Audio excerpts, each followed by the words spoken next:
This is Bunk on the Better Day Show podcast. You can find me on Instagram at Bunkstagram. Yeah, what's going on, Bunk? Welcome to the Better Days Show podcast. You know what I'm saying? Where we talk to lifestyle people, creators, artists, Yep. rappers, singers, and we're just trying to keep it moving more for Yep. the creators, out there, people in the lifestyle, the hmm culture. Yeah. Thanks for having me, man. We got introduced by my boy Mikey. That's Word, that's my yeah, that's my guy. right. Mike He's a, from he's a good dude. yeah, for y'all people is Mike from New Balance. Yep. We're talking Yep. about. Yep. That's my boy. Thanks for having me. Yeah, thank you. It's an honor. So what is it exactly you do at Reebok?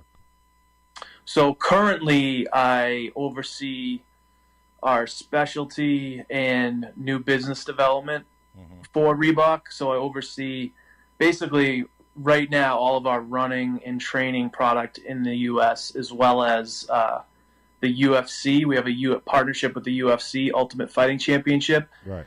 that I manage, and on top of that, I'm in charge of new business development. Essentially, what that means is we're trying to find, what the next, big thing is as far as like where things are sold, whether it's a new retailer that comes out, like somebody like StockX, for example. Hmm. StockX just came out of nowhere over the past 5 years and is now a huge business. So I'm talking to them. We're talking to all these different types of companies that where we see the sneaker culture going 5-10 years down the road, where it's going to be, and we're trying to find those ones now.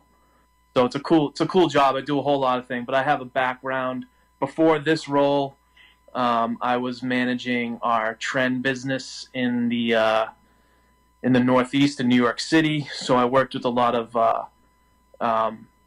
you know sneaker boutiques and urban accounts like Concepts, Bodega here in Boston. I managed as well as like in New York City, we had Packer shoes and Extra Butter. So I did that for a while, but I've been doing a lot of things, man. I've kind of have a well-rounded experience at Right. Reebok, doing a whole lot of different things, which is cool. How did you get your start at Reebok? So it's kind of a interesting story. In high school, I started working at Fenway Park, right, Mhm. selling souvenirs for the Red Sox. Right. So it's like that guy down below that's selling hats and shirts and stuff. I was doing that, so I started that in my senior year in high school, and I did that for like 4 or 5 years. Actually, my last year was 2003, so I didn't quite get to be there when they won for the first time in '04, but not for the first time, in 86 years, I should say. But long story short, I was going through college. I was trying to figure out what I wanted to do with my life, and I didn't know. I'm like, being 18 years old, no one knows what they want to do at that point. Exactly. So I ended up just staying at Fenway, and then there was a job fair. Believe it or not, like all these companies came to Fenway Park when the Red Sox went on the road, Mhm. and they set up in Fenway Park, and there were like lines of people basically doing face-to-face interviews. And so I went there and I'm like, oh, Reebok. Like, I like shoes, Right. So I'm like, I don't know what I want to do in my life. So I stood in line, and there was like 1,000 people going for 11 jobs. And it was an entry-level customer service job. Mhm. And I stood in line, and I kind of just got lucky. It was almost like speed dating. It was like a 5-minute interview, Right. and I had a good 5 minutes, and he took my resume, put it to the side, and then they called me back up, and they liked that I had experience with retail at Fenway, and then so I just started, man, and I've been like, I was 21 at the time, Right. so I kind of worked my way up. I kind of think like, having that experience at entry level in customer service is the best thing for anybody's career, because you learn so much about the business. It's not the most like sexy or fun part of the business, but you learn a lot, and it allows you to have a better understanding when you get into your next role. And so then I did that for like 2 years in customer service, and then I took a role of managing all of our athletes. At the time, Reebok was, we had the MLB license, we had the NBA license, we had the NFL, we had all these contracted athletes, and my job was to literally answer the phone when they called in if they wanted free shit. So, but that was like really cool, because I ended up, would speak to these famous athletes, whether it was like Peyton Manning or not Iverson, but Iverson's family. Right. Iverson wouldn't pick up the phone himself, but his family would, and they'd call in. So at the time, being a 23, 24-year-old kid and talking to all these famous people, like, I was like, oh man, this is awesome. Mind-blowing. Yeah, it was pretty cool. And then after that, I did that for about a year and a half, and then I went into to licensing, working on like things like fitness equipment and all this other stuff. And then after that, that's when I got into sales, and that's where I kind of found my sweet spot. So I really like selling. I like talking to people. Right. That's what I'm good at. And I never like really thought of myself as like a sales guy. I never was like, oh, those people. When you think of salespeople, you think of like, those guys selling like snake oils, or like, the car salesman and shit like that. But it's really what I found. It's really just about like developing a relationship and trusting the person on the other side of the table. Guys going back and forth, and just if they trust you and you trust them and you do what you say you're going to do, that's what sales is. It's not about like trying to like sell a used car, you know what I mean? So that's my favorite part about my job, is the selling and the relationship building. And I've made a career off it now, so I've just kind of been slowly working my way up. You were saying you kind of got your start around like 18. So what would you tell a 18-year-old now, that would like to get in to, like sales and things like that, to work at Reebok? Yeah, I mean, I think the best thing to do is get your foot in the door. I think sometimes a lot of younger kids now, they're like, oh man, I went to college for 4 years. I should be making, $60,000-$70,000 right out of school. That's unrealistic, man. You gotta get your foot in the door and prove yourself. So even if it means working at a Reebok outlet store, right? You know what I mean? Do that. Learn the business. Prove yourself, and network, and talk to people, and don't be afraid to put yourself out there. Make yourself uncomfortable. That's the biggest thing, man. Like, even my job right now, I'm the whole running and training business. I'm more into the lifestyle side of the business, right?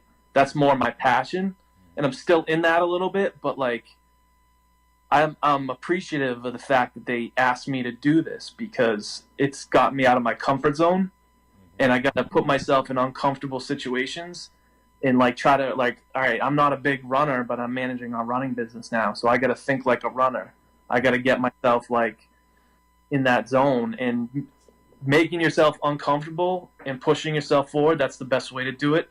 So I would say, to get into a company like Reebok, get yourself in the door, whatever it takes to get in there, and then prove yourself. Hard work, like, over anything, Yeah. You guys working with Pusha T, right? Is it the same thing with like Adidas, Reebok?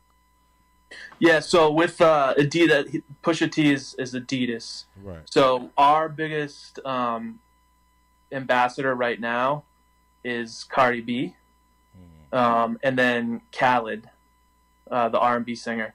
That's who we're working with now. But along the way, I mean, if you look at Reebok and where we've been able to be successful, we've always worked. We've been the first ones to really like push the boundaries with musicians. If you look at the early 2000s, when people were signing all these like athletes, we were still doing that, but we signed Jay-Z, we signed 50 Cent, we gave them their own sneaker deals when no one else was doing that. Cool. I could say Adidas did that with Run DMC a long time ago, but we gave them their own shoe line, right? Like, and we've throughout the years we've always done that. So after we had a huge, I'm talking huge success with the G Unit line when that was going crazy, in S Carter with Jay-Z. After that, we even did things with like Nelly. We gave Lil Wayne his own shoe when he was just he wasn't as big as he was now, when he was part of the Hot Boys. We had who else did we do? And then even more recently, we had this program called FAME, which standed for fashion, art, music, entertainment, right? And we did collaborations with, obviously there's Kendrick Lamar, who we signed. We gave him his own shoe. We did something with Tiana Taylor. We did something with Currency. We did something with Cameron.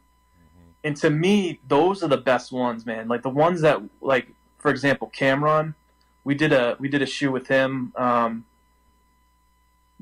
was designed after the Purple Haze album. And most brands now are like they're chasing that big star that's relevant right now. So like, example, like the Baby right now, right? Like he's huge. Brands are probably throwing millions of dollars at him. But like, I think the consumer kind of, I feel like they can sniff out when something's not authentic or credible. Right. But when we did these smaller programs with like a Cameron, for example. Yeah, with the underdog. Yeah. And he had his time in the 90s, but he's got a cult following, and it's authentic. Right. And we did it in a way where like we released only a certain amount of pairs. We did an event with him in Harlem, which I went to at a Jimmy Jazz. So the whole thing was like authentic, incredible. And to me, that's more impactful on a brand than signing up with a huge asset, a huge, entertainer, just to chase that, to be relevant, right? So I like the fact that Reebok's always done these smaller things with smaller artists, and it's been successful over the years. So do you guys at times put together like conferences? Yeah. Right, because I know in LA they do the Complex Con. Oh yeah. That's really important. So I didn't know that's what you meant, but yeah, those Complex Cons, and what we'll do is we'll make like releases specifically for that trade show, where that's the only place you can get that product. That's becoming, I think you're going to see that, if the world gets back to normal and people can go to these things, I think you're going to see, already there's like 2 a year. I wouldn't be surprised if there's like 4, 5, 6 a year down the road in all these different cities. And yeah, that's a great way to get some hype and excitement around your brand. And we definitely do that. Yeah, since we're talking about when things get normal, how is it affecting, like your headquarters, like how you guys are working right now during the COVID? Yeah, man, it's bizarre. I would say that I'm surprised at how quickly our company is picking up on it, and just the world in general. But first 2 or 3 weeks, like, that was scary. I was like, man, am I going to lose my job? Like, what's going on? Like, my accounts weren't buying anything. They were trying to cancel and return everything. But then, like, after a while, like, there's a big focus on digital right now, right? Because if you think about it, there's been some studies where we basically got 5 years worth of progress in 5 months, right? So, like, think about what the digital world would look like 5 years from now. We got that in 5 months because everyone's kind of leaned in on how to adapt to the situation. So I'd say from a business standpoint, we're kind of leaning in on digital, and we're getting a lot better there. And then from just a personal, like, how to work, it's been weird. But I still feel very connected, even though I can't go into the office. We're probably not going to be able to go in the office until next year. Wow. Because we're all on Skype and everyone's just like, we use this program called Microsoft Teams. All of our calls are, face to face. So it's surprising to me how quickly everyone's becoming accustomed to it. But it's definitely weird, man. Yeah, it's weird. It's weird. Yeah, But well, anyway. we're also, if you think about it, like, there is a huge, just business impact on COVID. Mm-hmm. And we made the Adidas. We're lucky that we're owned by the Adidas Group. We made a decision to not furlough people, not lay people off, try to keep the business moving. That's a good thing. But because of that, like, there's a hiring freeze right now. Like, there's not a whole, you know what I mean? Like, we got to be careful about cash flow. But I anticipate with the way things are moving, we're having a lot more success than we initially thought we were, because people are buying things online. Yeah. Hopefully that comes back. But hey, man, you got my number, so let me know if there's something that catches your eye. Let me know. That Bunk can do, right? Yeah. I'll see what I can do. I'll try, man. I'll try. Yeah, man. Anything else you want to tell the people, about Reebok? Yeah, man. I love our brand. I think that we're probably somewhat of an inconsistent brand. Like, we're hot and then we're not, and then we're hot and then we're not. But I think that I love the fact that we're a challenger brand right now, and it's I just see what I see coming down the pipeline from the brand on both, like, the performance side of the business, but also what we're doing in lifestyle. I just see so much progress that is coming out, and I think that we're definitely going to do some damage here in the next few years, and people are going to start to notice us a little more. I think what we're doing on the basketball side of the business right now is awesome. Like, bringing back a lot of the Iversons, a lot of the question mid, which is his first shoe. That thing's, like, blowing up right now. It's like we can't keep them in stock. The Kamikaze, which is Sean Kemp's shoe, that just released. I mean, we got the thing about Reebok, man. Like, no matter what the trend is, if you think about it, right, there's trends that go along, like, whether it's basketball, whether it's mid 90s basketball, whether it's early 2000s runners, whether it's like old, like retro running, whether it's like tennis shoes from the 80s. Like, we got every trend that's going to happen. We're there, and there's only like two or three other brands that can do that, and that's obviously Nike, us, maybe Adidas, a little bit here and there. But, like, other brands, I mean, I think that's why we're always going to be relevant. We just need to be a little bit more consistent with how we go to market, which I'm confident we're going to do. And we got a lot of good people at our company, and just doing things the right way. And there's going to be a lot of heat from us coming out in the next few years. I'll tell you that. And you guys also did some work with Future. Yep. Yeah. Yep. We got he's had a few of his own shoes with us as well. I think going forward, though, we're going to be focusing more on the guys that are truly authentic to our brand, and I probably shouldn't say too much, but I think that we're going to always use musicians and people like that to help push our fashion business forward. Would you guys ever work with, like, a Boston artist, to rep them, or do you guys ever work with a Boston artist? Like you guys working with, like, a Future. Yeah, I mean, it's one of those, like, I think we're open to working with anybody. I personally love oh man, I can't believe I'm blanking on his name now.